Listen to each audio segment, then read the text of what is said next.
Hi everyone, welcome to week 3 of our class. This week we're going to be learning about specific learning disabilities, speech and language impairments, as well as visual and auditory impairments. So that includes visual impairments, hearing impairments, and deaf blindness. So that is what the disabilities we'll learn about this week. You do have quite a bit of content to go through this week about inclusive education, about why it's important, about deaf culture, and I do have a fact sheet for you about specific learning disabilities. If you are using the optional textbook, I do list all the chapters that go along with what we are learning this week. It's chapters 2, 7, 11, 12, and 13. There are some videos for you to watch. There's a really good TED Talk by Dan Habib. He's a movie director and producer and has produced some films about his son. There's also some video about adaptations for students with visual impairments and about learning disabilities. I've also left for you to explore a document called What is a Speech Impairment? So those are our learning materials for this week and any other research you may choose to do. So for this week's discussion, if you go to the discussion prompt, you will see that you have 2 activities to do, 2 simulations. One is to simulate what it's like having an auditory processing disorder, and the other one is simulating what it's like to have dyslexia.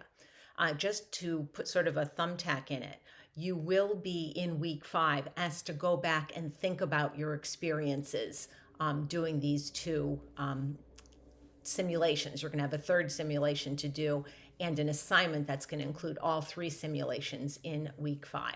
So you may want to take some notes about your experience as you do these simulations. So this week for our discussion, you're going to complete both of those simulations.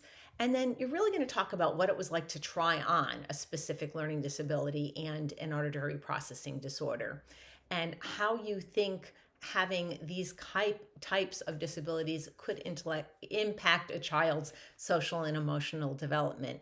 And think of that in the context of these are considered invisible disabilities. It's not like somebody who has is in a wheelchair and you can see that they have a wheelchair and they have some kind of disorder that impacts their mobility.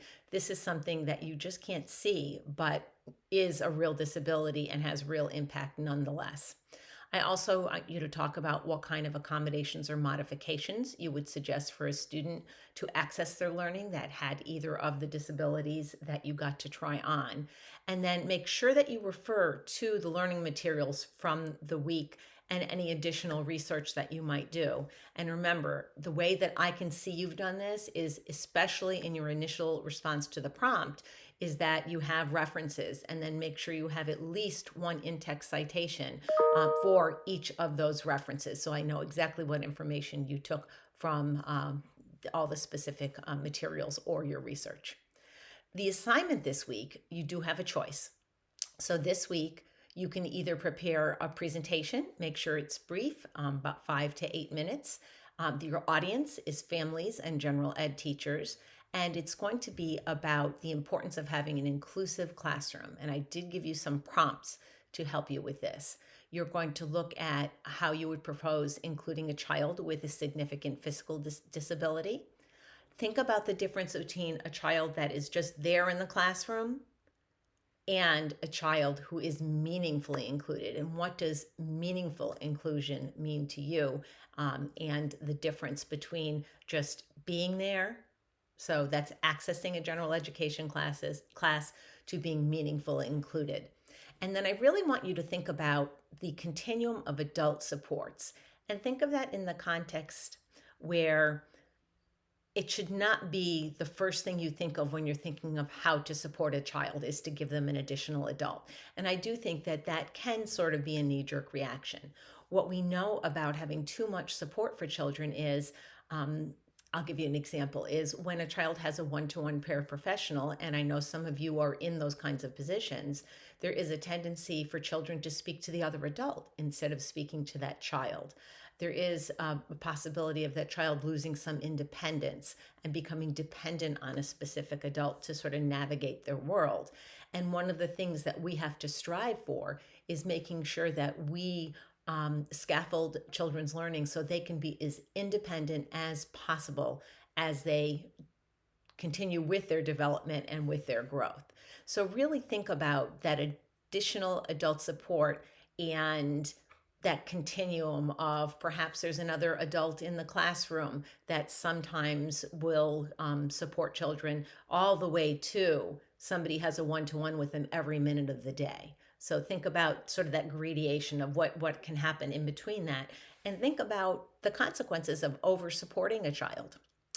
Your second option can be along the same lines, but develop a poster or a handout for families and general ed teachers. Remember, your audience, this is not an academic paper or an academic presentation. Your audience is going to be families and general ed teachers.